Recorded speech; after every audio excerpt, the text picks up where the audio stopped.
के जीवन में आध्यात्म और आध्यात्म सरलता आप सभी अपने हाथों को जोड़ लें, मैं भी अपने हाथों को जोड़ लूं और मस्तक पर लगाकर पूज्य मुनि श्री नीरज सागर से निवेदन करता हूं कि हे मुनि श्री हमें जिनवाणी का वाचन सुनाकर कृत करें। मुनि श्री नीरज सागर जी महाराज नमोस्तु भगवान, नमोस्तु।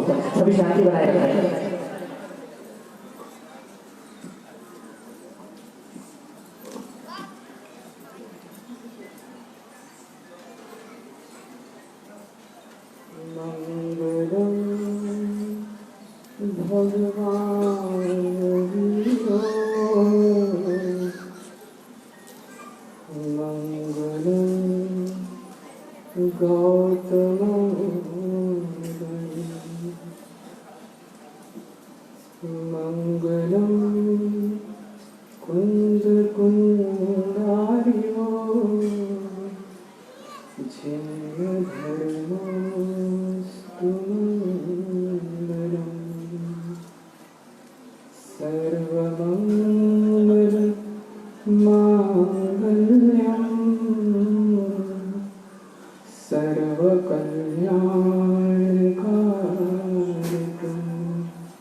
जयतु शासनम्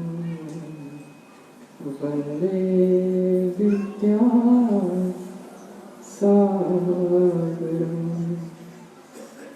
वर्तमान शासन नायक श्री महावीर भगवान की, संत शिरोमणि आचार्य भगवान श्री विद्यासागर जी महामुनि महाराज की, मंचासीन मुनि श्री संभव सागर जी विराट सागर जी महामुनि महाराज की, परम पूज्य मुनि श्री विशेष सागर जी महामुनि महाराज की, तीन कमलों का मुनि महामुनि महाराज की, मुनि श्री निर्मोह सागर जी महाराज की, मुनि श्री वीर सागर जी महाराज की, समस्त मुनि संघ की। प्रसंग स्वतंत्रता दिवस का है। किसी भी दिवस या पर्व के पीछे कोई इतिहास की पुरानी घटना या प्रसंग रहता है। आज के दिवस में भी वह इतिहास की कोई ना कोई घटना है। उसी प्रसंग को लेकर मैं बात करता हूँ। मातृभूमि के लिए उन वीरों ने अपने प्राणों को अर्पित किया। रणभूमि पर उनके सब इधर उधर बिखरे हुए थे। उन्होंने मातृभूमि के अन्न जल का कर्ज व्यास सहित अपने प्राणों की आहुति देकर चुकाया। मां धरती की आंखों पर गंगा और यमुना के आंसू बह रहे थे। उसी समय सूर्य का विमान वहां से निकलता है और वह मातृभूमि के लिए जिन्होंने ऐसे नर पुंगमों ने अपने प्राणों को आहुत किया, उनके लिए वह वहां ठहर जाता है और मां धरती से कहता है, मां धरती, जिन्होंने तेरे रक्षा के लिए अपने प्राणों को आहुत कर दिया, मैं उनके लिए अपना तेज समर्पित करना चाहता हूं।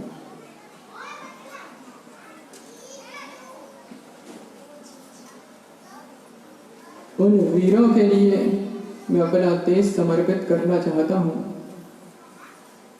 जिन्होंने इस मातृभूमि के लिए अपने प्राणों को निछावर किया। उन तेजस्वियों का श्रृंगार तो इसी तेज से होना चाहिए। मां धरती सुनती रहती है। फिर वह सूर्य से कहती है,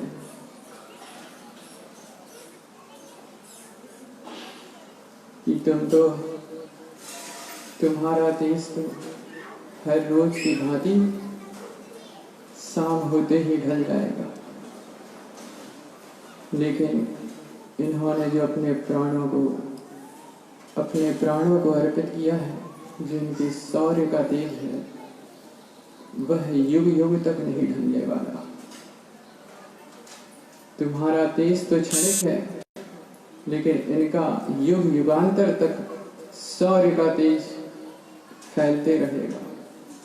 इसी वार्ता को सुनते हुए वायु वहां आती है और माँ धरती से कहती है कि मैं इन वीर पुंगवों के लिए, जिन्होंने अपनी मातृभूमि के लिए अपने प्राणों को निछावर कर दिया, मैं इनके लिए पारिजात वन के गंध से पारिजात वन की गंध से इनका गंध अभिषेक करना चाहती हूँ। माँ धरती पुनः वायु से कहती है, इस संसार में यश से बड़ा कोई गंध है ही नहीं। इन्होंने जो अपने प्राणों की आहुति दी है, इनकी यश की कीर्ति तो अपने आप सर्वत्र फैल ही रही है। तुम्हारे पारिजात की वन की गंध इनके लिए तो बहुत तुच्छ है। बंधुओं, हम स्वतंत्रता दिवस मनाने के लिए बैठे हैं। शायद हम स्वतंत्रता के अर्थ को भी अच्छी तरह से नहीं जानते। शायद हम स्वच्छंदता को भी स्वतंत्रता मानते हैं। मेरी बात समझ में तो आ रही है। शायद हम स्वच्छंदता को भी स्वतंत्रता मान बैठे। स्वतंत्रता के सही मूल्यों को तो हमने पहचाना ही नहीं।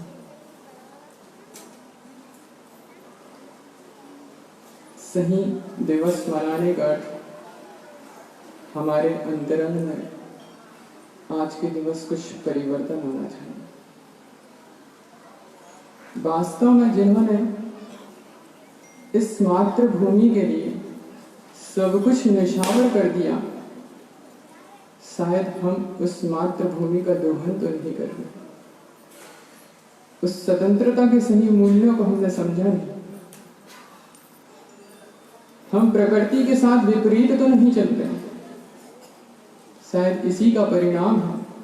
शायद हम प्रकृति के साथ विपरीत हैं, इसलिए आज हमें इस महामारी से जूझना पड़ रहा है। क्या यह स्वतंत्रता के कारण हुआ? नहीं, यह हमारी स्वच्छंदता के कारण हुआ। शायद हम प्रकृति का दोहन नहीं करते, तो शायद ऐसा समय हमें नहीं देखना पड़ता।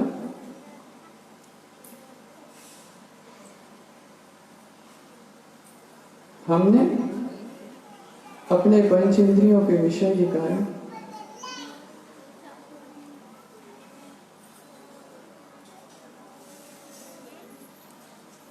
प्रकृति के विरुद्ध अपने आप को कर दिया। हमने अपनी शिक्षा और संस्कृति को भूल गए। हमारी शिक्षा क्या होनी चाहिए, हमारी संस्कृति क्या थी? यह स्वतंत्रता उसी की याद दिलाती है। शायद हम इस बात को भूल बैठे हैं कि वास्तविक स्वतंत्रता तो हमारा आत्म तत्व ही है, जिसकी ओर तो हमारी दृष्टि ही नहीं। हमने तत्वों का सही निर्णय ही नहीं किया, तो हम किस स्वतंत्रता की बात करते हैं?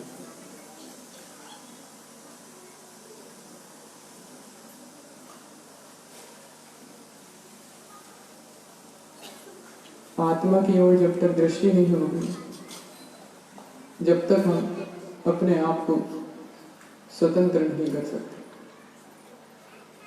पंच इंद्रिय की ओर दृष्टि ही हमें उस परतंत्रता की ओर ले जाती है। आज भौतिकता के इस दौर में जहाँ टेलीविज़न, मोबाइल इत्यादि उपकरणों के बिना हम रह नहीं सकते, शायद हम उनके अधीन हो चुके। यही हमारी परतंत्रता का बोधक है। बस इस अवसर में इतना ही कहना चाहूँगा कि हमें इस स्वतंत्रता के सही अर्थों को समझना है और जो हमारे अंदर बुराइयां हैं उसे हमको निकालना है।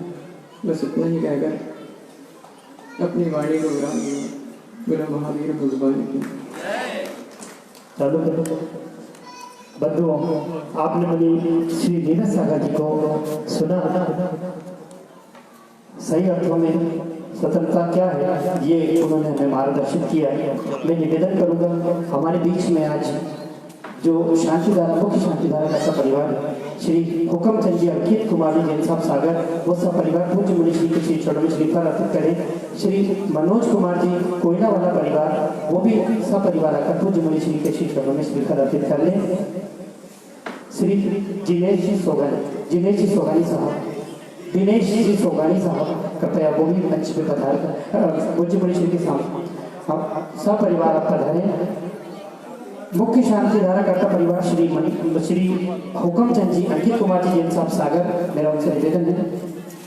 श्री पराग जी, जैन साहब सहारनपुर, वो भी पूज्य मुनि श्री के श्री चरणों में श्रीफल अर्पित करें। शांतिधारा कर्ता आदरणीय हुक्मचंद जी, अंकित कुमार जी, जैन साहब सागर, कृपया वो भी पूज्य मुनि श्री के श्री चरणों में श्रीफल अर्पित करें। श्री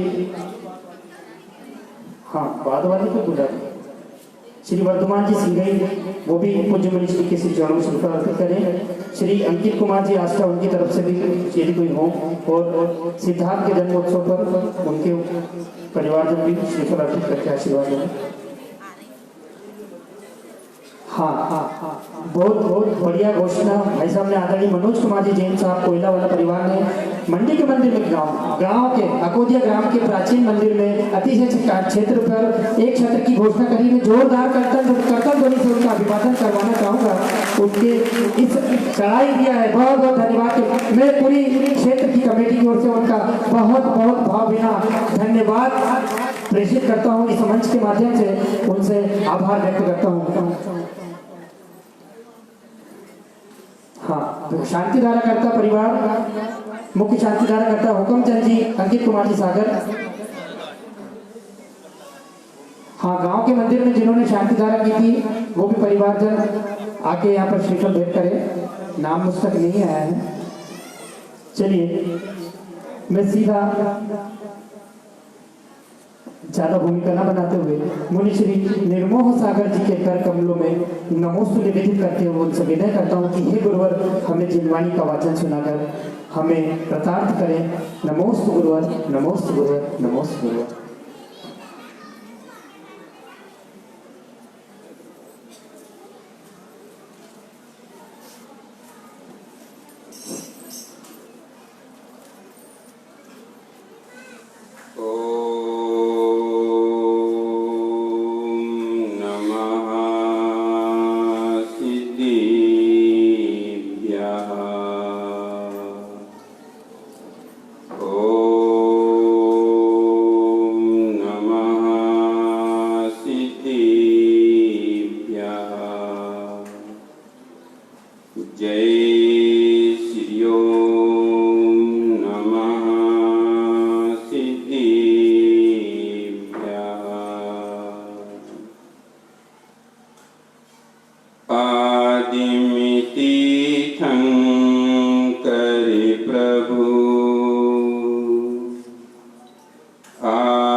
भव नदी तट तक ले चलो, करुणा कर जिने राम।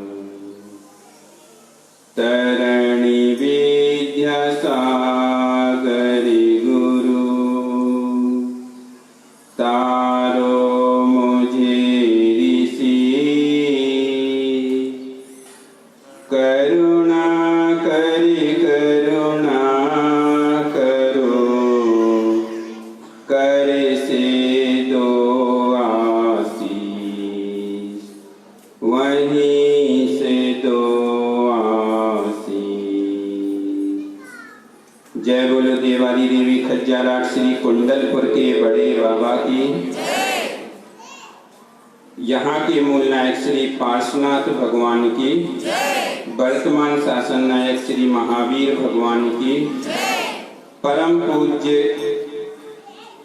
आचार्य ज्ञान सागर जी महामुनि राज की, परम पूज्य संत श्रोमणीय आचार्य गुरुवर श्री विद्यासागर जी महामुनि राज की, परम पूज्य मुनि श्री संभव सागर जी महाराज की, परम पूज्य मुनि श्री विराट सागर जी महाराज की, परम पूज्य मुनि श्री विशद सागर जी महाराज की, 3 कम 9 करोड़ मुनिराजों की, मुनि श्री निर्मोह सागर जी महाराज की, समस्त मुनि संघ की।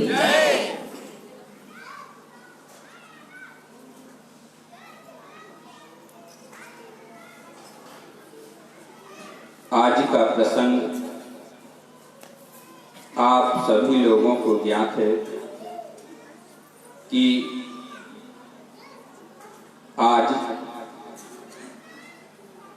इस देश को स्वतंत्रता प्राप्त हुई थी और अभी कुछ समय पहले आप लोगों ने अपने देश के प्रति देश की भक्ति व्यक्त करते हुए झंडा का रोहण किया, मतलब ध्वजारोहण किया और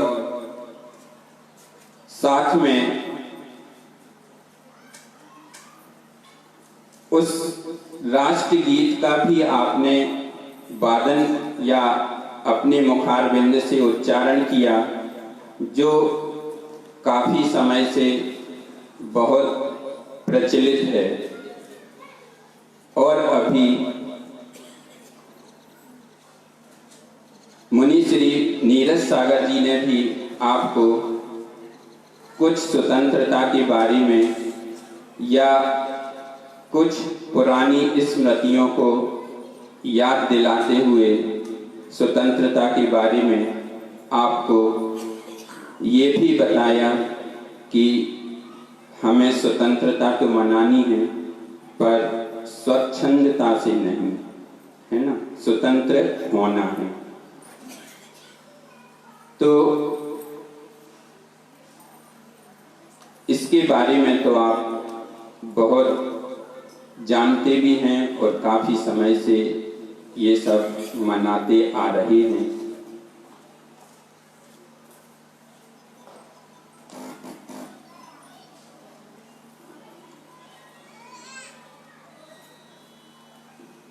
किसी ने कहा है कि इंसान भूल पर भूल करता चला गया, इंसान भूल पर भूल करता चला गया, धूल चेहरे पर थी और आईना साफ करता चला गया। इंसान भूल पर भूल करता चला गया, धूल चेहरे पर थी और आईना साफ करता चला गया। शायद अनादिकाल से हम इस संसार में भव भ्रमण कर रहे हैं। ऐसा लगता है कि मात्र यही कारण इसका है कि गंदगी तो कहीं और है, लेकिन साफ हम कहीं और पर कर रहे हैं। इसीलिए अनादिकाल से हमारे जो कर्म बंधे हुए हैं, इस आत्मा के अंदर जो कर्म बंधे हुए हैं, हमें कभी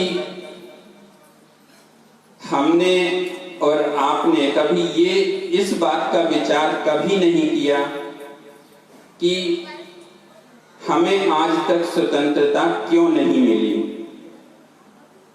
इस बात पर आज तक हमने कभी विचार नहीं किया, क्योंकि देश की स्वतंत्रता तो हमने मना ली और सब कुछ कर लिया, लेकिन हमारे अंदर जब तक वास्तविक स्वतंत्रता का स्वरूप हम नहीं पहचान पाएंगे, तब तक हमें अपनी स्वतंत्रता का कुछ भान नहीं हो सकता।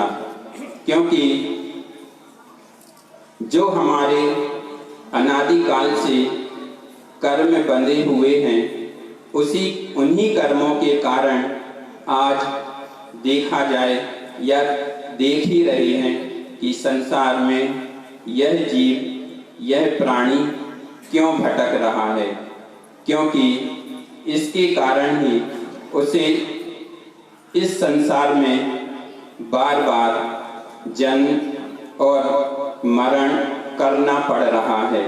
यह अनादिकाल से चल रहा है। और इसी बात को लेकर के एक बार क्या हुआ, एक व्यक्ति जंगल में घूम रहा था या अपनी जिज्ञासा लेकर के वह किसी साधु की तलाश में था कि कोई साधु संत या कोई महात्मा हमें उस जंगल में खोज करने पर मिल जाएं, जिनसे हम अपनी यह बात रख सकें। तो वह व्यक्ति अपने नगर से बाहर निकलता है और जंगल की ओर प्रस्थान कर देता है, और वहीं पर जंगल में वह व्यक्ति पहुंच जाता है। और जैसे ही वह जंगल में प्रवेश करता है या घूमता रहता है, चारों तरफ देखता रहता है, उसके मन में मात्र एक ही बात का वो चल रहा था, विचार चल रहा था कि हमें कोई साधु या कोई महात्मा पुरुष मिल जाएं और हम उनसे अपनी बात या अपनी जिज्ञासा उनके सामने रख सकें और उसका सही समाधान प्राप्त कर सकें। तो इसी भावना को लेकर, क्योंकि वह पहले कई व्यक्तियों से मिल चुका था, पर उसे अपनी जिज्ञासा का, जो उसके मन में जिज्ञासा थी, उस जिज्ञासा का सही स्वरूप को नहीं जान पाया था। कई लोगों ने कई प्रकार से उसको उत्तर दिए, पर वह संतुष्ट नहीं हुआ। फिर उसने सोचा कि यहाँ पर तो इस बात का उत्तर मिलने वाला नहीं है और हम इस बात से संतुष्ट नहीं हो पाएंगे। तो उसने सोचा कि इस बात का पता करने के लिए, अपनी जिज्ञासा का समाधान करने के लिए हमें जंगल में जाना पड़ेगा और वहाँ पर कोई ऐसे महान संत हमें मिल जाएं, साधु हमें मिल जाएं, तो हम उनसे अपनी बात रख सकें। और वह उस जंगल में पहुँच जाता है और जैसे ही वह चारों तरफ भ्रमण करता रहता है, करते करते उसकी दृष्टि एक वृक्ष के नीचे दिगंबर मुनिराज बैठे हुए दिख जाते हैं। तो वह पहले सोचता है कि ये कौन बैठा हुआ है, ना तो इसके तन पर वस्त्र हैं और बिल्कुल दिगंबर अवस्था में बैठा हुआ है और एकदम ध्यान में मग्न है। तो वह विचार करता है कि दाढ़ी भी बढ़ी हुई है, बाल भी बड़े हुए हैं, ऐसा ये कौन सा संत है। तो वह सोचता है कि हो सकता है इन्हीं संत के पास जाने से हमारी जिज्ञासा का समाधान हो जाए। तो वह उन साधु के पास पहुंच जाता है और जब वह साधु के पास पहुंच जाता है तो वह यह निवेदन करता है, विनय पूर्वक दोनों हाथ जोड़कर और बड़े विनम्र भाव के साथ वह अपनी जिज्ञासा रखता है और वह कहता है कि हे भगवान, आज तक हम इस संसार में भटक रहे हैं। हम कई लोगों के सामने, कई व्यक्तियों के सामने अपनी जिज्ञासा रख चुके हैं, पर हमें आज तक कोई समाधान नहीं मिला। और वह कहता है कि सच्चा धर्मोपदेश हमें ज्ञात हो, ताकि हम अपनी आत्मा का या हम अपने स्वरूप को समझ सकें। वह इस जिज्ञासा को लेकर के उस साधु से एक बार नहीं, कम से कम 4-5 बार वह निवेदन करता है, लेकिन वह उसके मन में विचार भी आता है कि इतनी बार कहने के बाद, इतनी बार बोलने के बाद भी ये साधु तो कोई जवाब ही नहीं दे रहा। तो मन में विचार करता, हो सकता कि ये कोई ढोंगी साधु हों, ऐसे ही बैठ गए हों। पर वह फिर भी वह बड़ी दृढ़ता के साथ बैठा रहता है कि नहीं, हो सकता है कि हमें इन साधु के पास ही उस बात का जवाब मिलेगा। उसके मन में ये बड़ा दृढ़ संकल्प हो जाता है और वह फिर भी 1-2 बार फिर से वह निवेदन करता है, पर वह साधु तो अपनी साधना में रत थे। जब उनका जितने समय का संकल्प था, जब वह पूर्ण हो जाता है तो वह धीरे से अपनी आँख खोलते हैं और देखते हैं कि इस व्यक्ति को काफी समय हो गया बैठे बैठे और ये बहुत विनम्र भाव से निवेदन कर रहा है, तो इसकी जिज्ञासा को सुन लिया जाए। तो वह अपनी जिज्ञासा रखता है और कहता है कि हम इस संसार में या हमारा असलियत या असली स्वरूप क्या है, हमारी आत्मा का स्वरूप क्या है। तो जब वह इस बात को वह साधु सुन लेते हैं तो उसको एक लाइन में उत्तर दे देते हैं और वो कहते हैं कि अभी तक आप जितने लोगों से मिले हैं उन्होंने या उन सब लोगों की आंखें अभी तक बंद थीं या बंद हैं। क्या कहता है कि अभी तक उन सब लोगों की आंखें बंद हैं, आपको उनसे मिलना चाहिए जिनकी आंखें खुली हुई हैं। अब वह व्यक्ति विचार करता है कि ये साधु तो बड़ा अजीब सा जवाब दे रहे हैं, अभी तक तो हम जितने लोगों से मिले हैं तो सभी की आंखें खुली हुई थी और अब ये कह रहे मैं तो यहाँ आया था तो इनकी आंख जरूर बंद थी। फिर भी वह विचार करता है, सोचता रहता है, फिर भी वह अपनी बात, लेकिन एक बात तो आपको मानना पड़ेगी कि उसकी दृढ़ संकल्पता भी देखो कि वो भी वहां से हट नहीं रहा।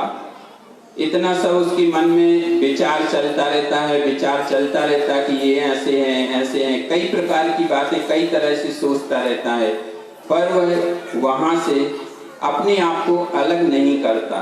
क्यों नहीं करता? क्योंकि उसके मन में एक दृढ़ संकल्प और एक विश्वास हो जाता है कि हमें जवाब शायद यहीं मिलेगा। तो वह साधु से फिर से निवेदन करता है और फिर भी वह इस बात पर विचार करता रहता है और साधु उसको फिर से उनसे विनय करता है और फिर से उन्हीं शब्दों को वह फिर से दोहरा देते हैं और उससे बोल देते हैं कि आज से 6 माह बाद आप मेरे पास आना, मैं यहीं पर मिलूंगा। तो वह साधु से कहता है कि आप यहीं पर मिलेंगे तो आप यहीं बैठे रहेंगे क्या? तो साधु बोलते हैं कि हमारा तो संकल्प है, जब तक हमारी भावना या जिस स्वरूप को आप जानना चाहते हैं, मतलब ये उससे बोलते नहीं हैं, वो अपने मन में विचार करते हैं कि जब तक हम अपने स्वरूप को नहीं पहचान लेंगे तब तक तो मैं यही हूँ। और वह व्यक्ति वहाँ से उठ कर के अपने घर की ओर प्रस्थान कर देता है। अब उसके 6 महीने तक उसके मन में मात्र यही चलता रहता है कि आखिर साधु ने बोला है तो ऐसा क्यों बोला कि जिनकी आंखें बंद हैं आप अभी उन्हीं से मिले हैं। तो वह सोचता रहता है। जब 6 महीने पूर्ण हो जाते हैं तो वह उन साधु के पास पहुंच जाता है और उन साधु को उसी स्थान पर बैठा हुआ देखता है या वह साधु उसको उसी स्थान पर मिलते हैं। और ये तो आप लोगों को भी अच्छी तरह से याद है कि यदि कोई भी मुनिराज यदि मान लो आपको कोई भी वचन दे दें तो वह उनका वचन कभी झूठ नहीं हो सकता, क्योंकि एक तो गुरुजी हमेशा बोलते हैं कभी भी किसी को वचन नहीं देना। हमेशा गुरुजी बोलते हैं कभी किसी को वचन नहीं देना। और गुरुजी इस बात का हमेशा ध्यान रखते हैं और हम लोगों को भी यही बोलते हैं कि कभी आवश्यकता पड़ जाए तो प्रवचन तो दे देना, धर्मोपदेश तो दे देना, पर वचन नहीं देना। लेकिन उन मुनिराज ने उस व्यक्ति को वचन दे दिया था कि हम 6 महीने बाद यहाँ पर ही इसी स्थान पर मिलेंगे। और वह व्यक्ति उस स्थान पर पहुँचता है और जैसे ही वह पहुँचता है उन मुनिराज को वहाँ पर देखता है और उनसे विनय पूर्वक फिर से निवेदन करता है कि हे भगवान, आपने 6 महीने का समय हमें दिया था और 6 महीने का समय आज पूर्ण हो गया। अब हमने जो जिज्ञासा आपके सामने रखी थी उस जिज्ञासा का समाधान कृपया कर हमें दीजिए। तो साधु भी अपने ज्ञान से जान लेते हैं कि ये व्यक्ति तो भव्य है, इसको धर्मोपदेश देना चाहिए, क्योंकि ये भी अपने वचन से बंधा हुआ है और दृढ़ संकल्पता के साथ यहाँ पर 6 महीने पूर्ण होने पर वह वहाँ पर तुरंत पहुँच गया। तो साधु उससे उसकी बात का जो उसने अपनी जिज्ञासा रखी थी मात्र इतने शब्दों में ही उसकी बात का समाधान कर देते हैं कि आज की बात आपको किसी की निंदा नहीं करना है और अपने मुख से अपनी प्रशंसा नहीं करना है। क्या बोल देते हैं कि किसी दूसरे की निंदा नहीं करना है और अपने मुख से अपनी प्रशंसा नहीं करना है। तो वह सोचने लग जाता कि इतनी सी बात थी तो उसी दिन बता देते, तो उसी दिन हमारी जिज्ञासा का समाधान हो जाता। काय को 6 महीने के लिए हमें अटका के रखा। लेकिन वह बैठा बैठा वहीं पर बैठा रहता, फिर भी बैठा रहता है और विचार करता है कि इन मुनिराज ने या इन साधु ने जो बात कही है वह बात कुछ सत्य तो प्रतीत होती है, कुछ लगा लिया उसने। तो मुनिराज से कहा कि कुछ तो सत्य लग रही है। तो मुनिराज बोलते कि अभी और चिंतन करो, और चिंतन करो। फिर वह उसी 2 शब्दों को लेकर के चिंतन करता है। फिर कुछ समय बाद बोलता है कि हे भगवान, आज हमारी पूर्ण रूप से हमारी आंखें खुल गईं। तो मुनिराज बोलते कि अभी तो आप बोल रहे थे कि ऐसा नहीं है। तो वह कहता है कि मुनिराज, आपने कहा कि थोड़ा और चिंतन करो, तो हमने उस बात पर थोड़ी और जोर दिया। तो हमें ये ज्ञात हो गया कि बात तो सही है।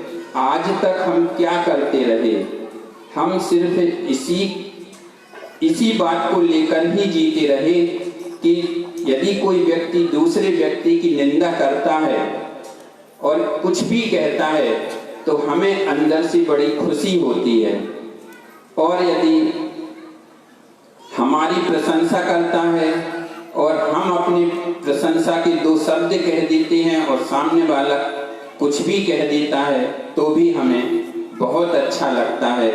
इसी बात को हम अपने जीवन में अभी तक लेके चलते रहे तो कहीं ऐसा तो नहीं कि हमारे अंदर भी वही भाव, वही दृष्टि हमारे अंदर भी चल रही हो। तो इस बात को और जो दृष्टि या जैसा हम सोचते रहते हैं वही सोच और वही दृष्टि हमारी बनी रहती है।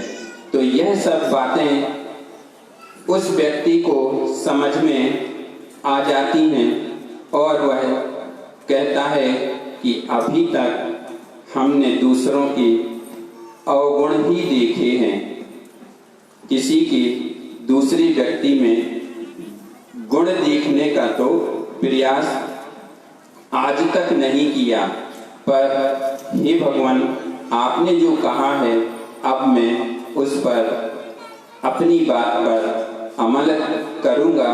जो शब्द आपने कहे हैं, तो हमें भी, हमारी भी बात चल रही थी कि हम अनादि काल से इस संसार में क्यों भटक रहे हैं। तो मात्र एक यही कारण है जिसके कारण हमें इस संसार में भटकना पड़ रहा है। हमने आज तक दूसरों के, हम आज तक परतंत्र बने रहे, हम अपने आप में स्वतंत्र क्यों नहीं हुए? सच्ची स्वतंत्रता हमें क्यों नहीं मिली? क्योंकि हम रसना इंद्री और स्पर्शन इंद्री के माध्यम से अपने आप को इस संसार में भटकाते रहे। कुछ थोड़ा सा चख लिया, कुछ अच्छा लग गया तो नहीं, हम उसी की तरफ हमारा ध्यान हो गया या उसी तरफ हम मुड़ गए और स्पर्शन इंद्री के माध्यम से भी हम आज तक अपने अंदर की जो राग द्वेष और जो कलुषता है और जो मन को पवित्र करने का कारण है उसको हम आज तक नहीं ज्ञात कर पाए। सिर्फ राग द्वेष और मोह के कारण, मोह इतना प्रबल होता है कि वह व्यक्ति को अपने आप अपनी ओर आकर्षित कर लेता है। व्यक्ति कितना भी अपने आप को उस मोह से दूर करना चाहे तो कभी भी वह दूर नहीं कर पाता, और इसी के कारण ही वह इस संसार में भटकता रहता है। तो हमें अपने अंदर, हमें अपनी आत्मा के अंदर, या जो हमने कर्म बांध के रखे हैं, या हमने जो कसाय अपने अंदर रखी हुई है ना। जैसे आप लोग कोई सामान अपने घर में रख लेते ना कि ये बहुत अच्छा है, बहुत अच्छी चीज है, इसको रख लो, किसी को देते नहीं है। ऐसे ही हमने अनादिकाल से अपने अंदर जो कसाय बांध के रखी है, जो कसाय रूपी कलुषता अपने अंदर रखी हुई है। तो आज स्वतंत्रता दिवस है, और इस पर्व पर हम सबको यही विचार करना है कि हमारे अंदर की जो कसाय है, हमारा जो मन अपवित्र है, उस मन को पवित्र हम कैसे करें। तो हमें अपने मन को पवित्र करने के लिए, जैसे उस व्यक्ति ने जंगल में जाकर के साधु की खोज कर ली और अपने प्रश्न का जो उसकी जिज्ञासा थी, उस जिज्ञासा को जान लिया, ज्ञात कर लिया, और उसके अनुसार उसने आगे का काम करना शुरू कर दिया। तो ऐसे ही हमें अपने अंदर, अपनी आत्मा के अंदर झांक कर देखना है कि जो कसाय हमने जो अनंत काल से, अनादिकाल से बांध रखी हैं, उनको दूर करके और अपने मन को पवित्र करना है। तभी जाके हम अपनी इस मनुष्य पर्याय जो हमने पाई है, इसका हम कल्याण कर सकते हैं, और तभी हम अपनी आत्मा को पूर्ण रूप से स्वतंत्र कर सकते हैं। क्योंकि जब तक हमें स्वतंत्रता नहीं मिलेगी, ये तो सब जो आपने देखा या जो आप लोग मनाते रहते हैं, ये सब तो बाहरी चीज हैं। अंदर की स्वतंत्रता कैसे प्राप्त होगी, हमें इस बात पर हमेशा चिंतन करना चाहिए, और अपने मन को, अपने विचारों को उसी में लगाना चाहिए, ताकि हम अपनी आत्मा का कल्याण कर सकें और वह सच्ची स्वतंत्रता प्राप्त कर सकें जो आज तक हमने प्राप्त नहीं की है, और जिसके कारण हम इस संसार में बार बार भटक रहे हैं। तो हमें ऐसा कोई भी काम नहीं करना जिसमें इस संसार में, इस संसार के महासागर में बार बार हमें जन्म और मरण करना पड़े। एक बार जन्म मरण कर लो ठीक है, लेकिन आगे हमें जन्म मरण ना करना पड़े, इस भावना को और इस पवित्रता को अपने अंदर, अपने मन में जरूर रखना चाहिए। और सबके मन में हमेशा ये भाव होना चाहिए कि हम भी अपनी आत्मा को, अपनी आत्मा का कल्याण करें और उस स्वतंत्रता को प्राप्त करें जो सच्ची स्वतंत्रता है। वह सच्ची स्वतंत्रता हमारे अंदर आनी चाहिए। इन्हीं भावना के साथ बोले आचार्य गुरुवर श्री विद्यासागर जी महामुनि राज की जय। मुनि श्री संभव सागर जी, निर्मोह सागर जी महाराज की जय। बंधुओं, आपने मुनि श्री से स्वतंत्रता क्या होनी है, कैसे होनी है, ये सुना। मैं सीधा संभव सागर जी महाराज, पूज्य मुनि श्री संभव सागर जी महाराज के चरणों में नमस्ते निवेदन करता हूँ कि वाणी में है वाणी में है ओज निराला, जीवन जैसे शीतल चंदन, अनंत उपकारी गुरुराज को श्रद्धा सहित वंदन। पूज्य मुनि श्री संभव सागर जी महाराज के श्री चरणों में नमस्ते निवेदित करते हुए निवेदन करता हूँ कि गुरुवर हमें जिन वाणी का वाचन सुना है। नमस्ते गुरुवर। ओम नमः सिद्धेभ्यः, ओम नमः सिद्धेभ्यः। जय श्री ओम नमः सिद्धेभ्यः। चिंतामणि पार्श्वनाथ भगवान की। वास्तविक स्वतंत्रता के प्रति जिनके बढ़ते कदम में जो सबसे आगे हैं, ऐसे आचार्य गुरु विद्यासागर महामुनिराज की, श्री संभव सागर जी महाराज की, समस्त मुनि संघ की। स्वतंत्रता दिवस का अवसर है, प्रसंग है। आपने पूर्व में मुनि श्री नीरज सागर जी से भी उसके बारे में बहुत अच्छा सुना। अभी मुनि श्री निर्मोह सागर जी ने भी आपको वास्तविक स्वतंत्रता का परिचय बोध कराया। आज से करीब 73 वर्ष पूर्व 15 अगस्त 1947 को देश आजाद हुआ था, पर उसकी आजादी के पूर्व भी इस भारत देश में एक नक्षत्र का उदय हुआ था। 10 अक्टूबर सन 1946 शरद पूर्णिमा का वह पावन दिवस, जब आचार्य भगवान का कर्नाटक बेलगांव सरलगा की पावन भूमि पे अवतरण हुआ था।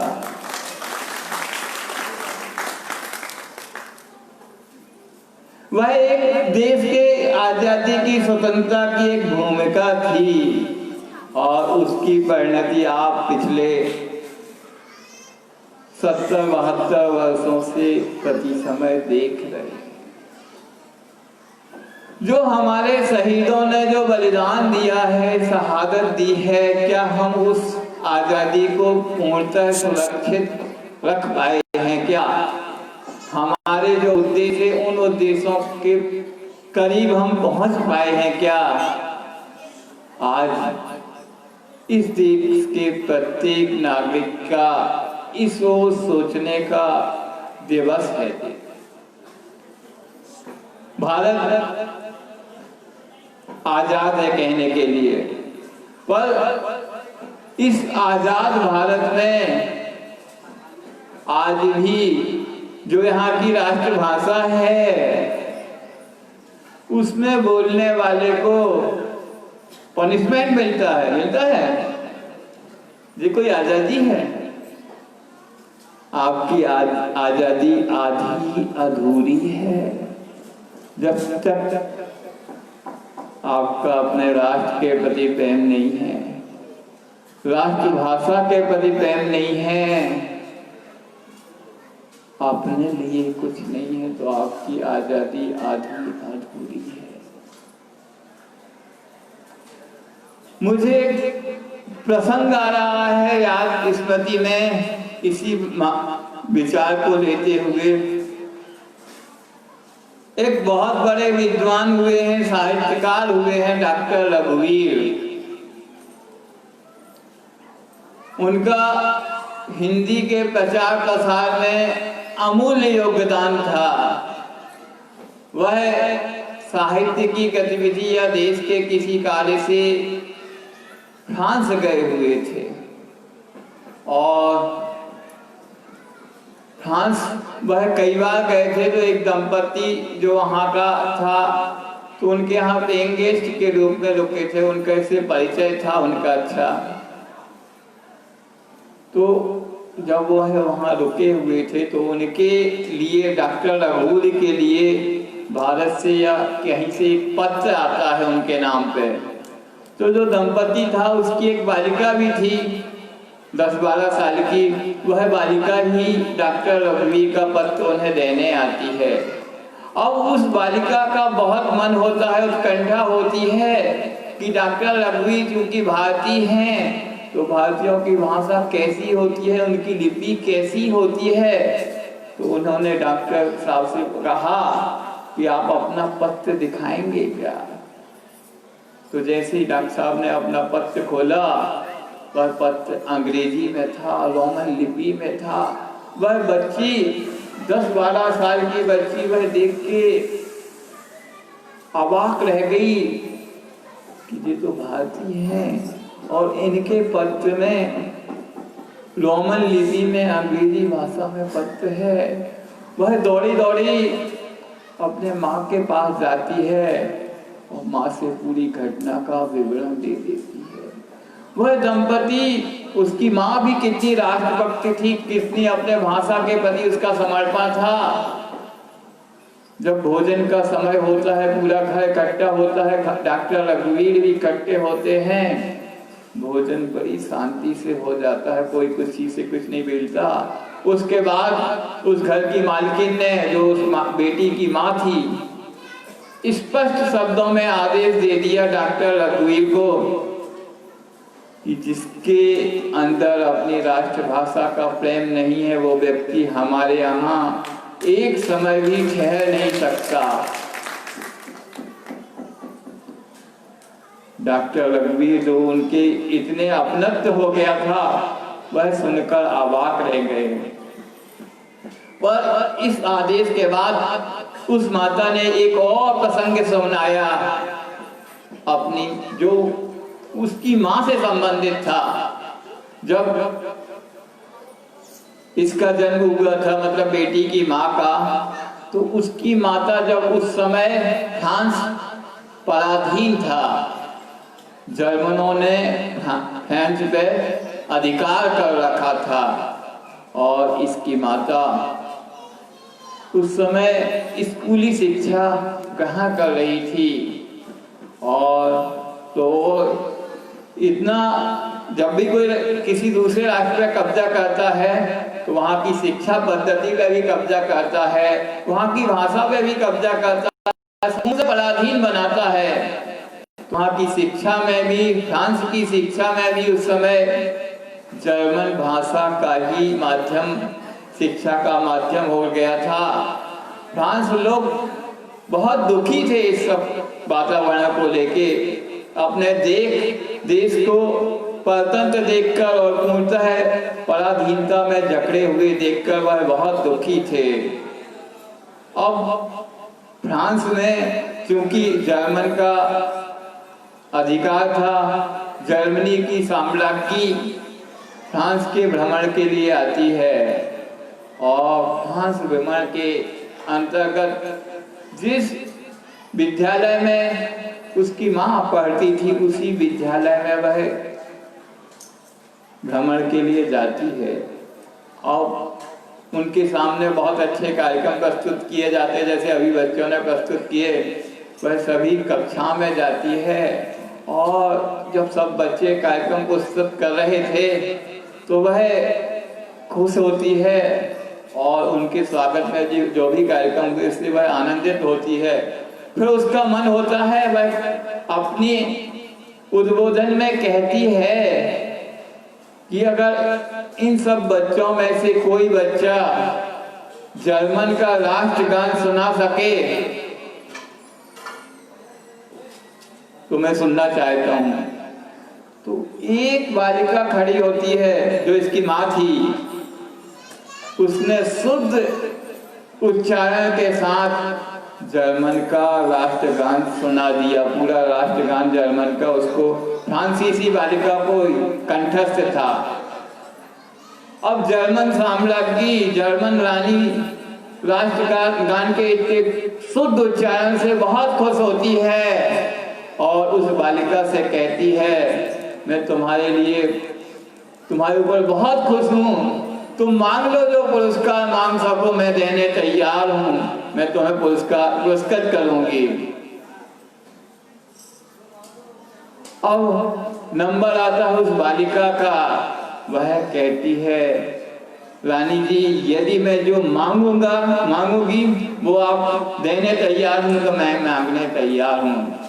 तो वह तो जर्मन की साम्राज्ञी थी, रानी थी, मालिका थी, वह कहती तुम जो मांगोगी मैं तैयार हूँ। तो उसने जो मांगा,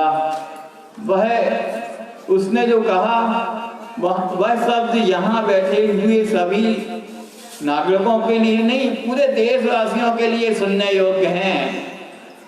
वह कहती है यदि आप हमें सम्मानित करना चाहते हैं, पुरस्कृत करना चाहते हैं, तो हमारा आज से ही शिक्षण फ्रेंच भाषा में हो, हम जर्मन भाषा में अब शिक्षा ग्रहण नहीं करेंगे।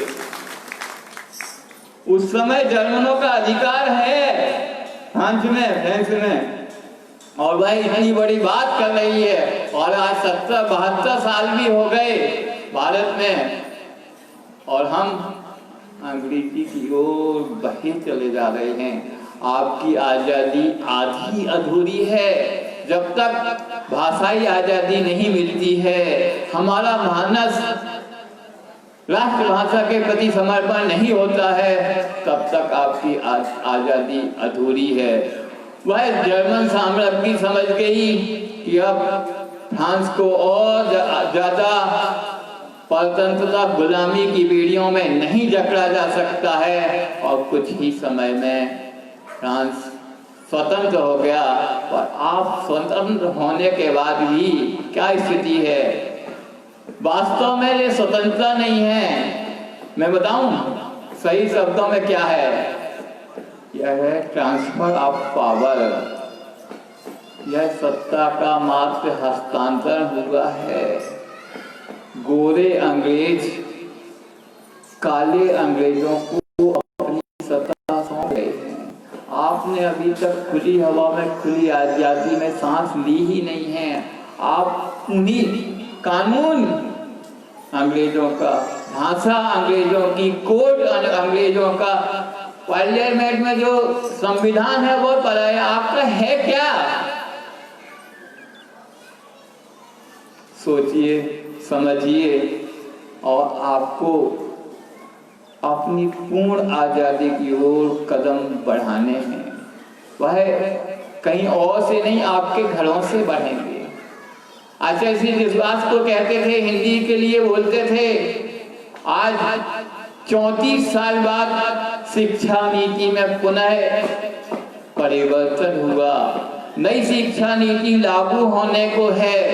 केवल उसमें वही बातें सम्मिलित हुई जो आचार्य श्री ने अभी तक अपने उद्बोधनों में राष्ट्र के प्रति रखी कि हमारी शिक्षा राष्ट्रभाषा में हो, क्षेत्रीय भाषा में हो अथवा मातृभाषा में हो, जिसको उसकी माँ और बच्चा जानता है।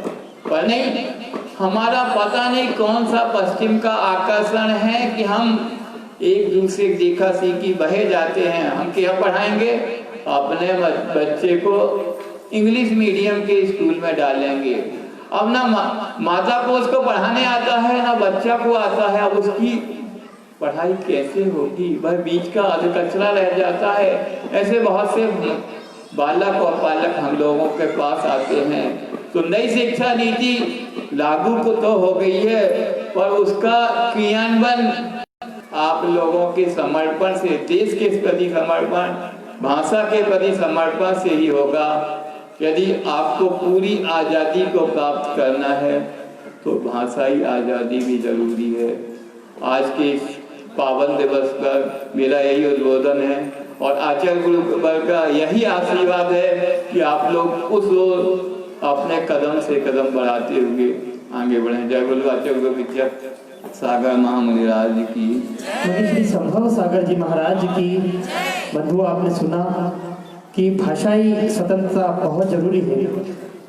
अतिथियों की श्रेणी में एक और अतिथि हमारे बीच में यहाँ पर आज पधारे हैं, जो इस क्षेत्र के ट्रस्टी भी हैं और साथ साथ उनका इस क्षेत्र की नींव रखने से अब तक हमेशा साथ रहा है। मैं निवेदन करता हूँ श्री सतीश कुमार जी, श्रीपाल जी जैन साहब बेड़ागढ़ भोपाल, पूज्य मुनि श्री के श्री चरणों में श्रीफल अर्पित करके आशीर्वाद लें। सब परिवार सतीश कुमार जी, श्रीपाल जी जैन साहब, यदि मेरी आवाज उन तक पहुंच रही हो तो शीघ्रता से आ जाए। चलिए, और कोई अतिथि तो नहीं है? सतीश कुमार जी, श्रीपाल जी जैन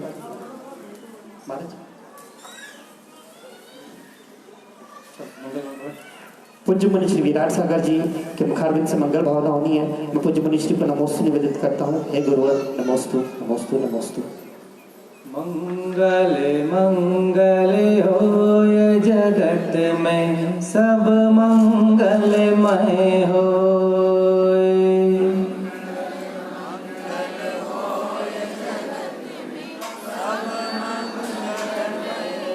इस धरती के हर प्राणी का मन मंगलमय होय।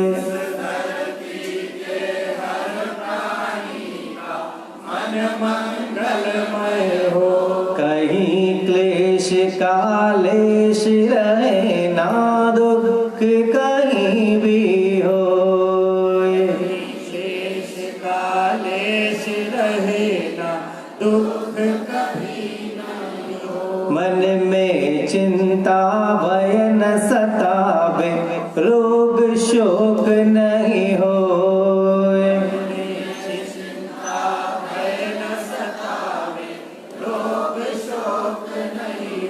नहीं वैर अभिमान हो मन में शोभ कभी नहीं होए।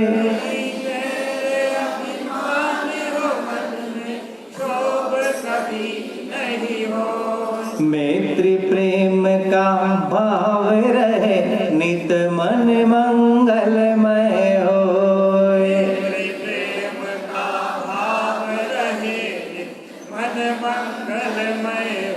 मंगल मंगल होए जगत में सब मंगलमय होए। सब मंगलमय हो। इस धरती के हर प्राणी का मन मंगलमय होए। धरती के हर प्राणी का मन मंगलमय हो। मन का सब संताप मिटे और अंतर उज्ज्वल होए। मन का सब संताप मिटे अंतर उज्ज्वल हो। राग द्वेष आओ मोह मिट जाए आत्म निर्मल हो। देश और मोह मिट जाए आत्म निर्मल हो। प्रभु का मंगल गान करे सब पापों का क्षय हो।